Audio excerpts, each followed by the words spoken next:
کے لوگ ہوتے ہیں پہلوان ٹائپ کے. اچھا اس میں بھی ناصر بولو کا بڑا نام ہے, اللہ پاک ان کو خوش رکھے. وہی بات ہے, میرے ذہن میں کچھ لوگ آ جاتے تو وہ انہوں نے پوچھا کہ کیسے تم نے مارا, تو وہ دونوں پہلے بیٹیوں نے نا جو چھٹیاں باندھی ہوئی تھی, آئل سر پہ لگا ہوتا ہے نا, چھٹیاں باندھی, تو انہوں نے پہلے اپنے ابا کو دیکھا کہ یہ ہمارے ابو ہم سے سوال کر رہے ہیں یا ہم کو پرمیشن دے رہے, تو کہہ رہے نہیں مجھے بتاؤ تم نے کیسے مارا. تو بولے ابا اس نے نا میں نے اس کو ایسے گرایا. اسے بولا کر کے دکھاؤ.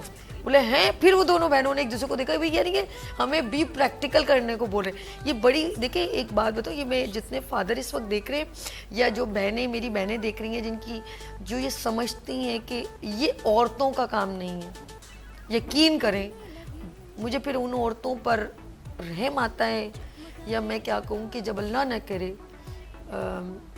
ایک ایسی جگہ آپ کھڑی ہوتی ہیں, میں یہ نہیں بولتی گن تلوار نہیں, لیکن جب آپ کو کوئی بدتمیزی لڑکا آپ سے کر رہا ہوتا ہے اور آپ کو ہٹ کر رہا ہوتا ہے, تو کم سے کم آپ مخاطبت تو کر سکتی ہیں, اس کو شٹ اپ کال کرنے کے لیے کھڑی تو ہو سکتی ہیں, نہ کہ آپ سر جھکا کے چلی جائیں.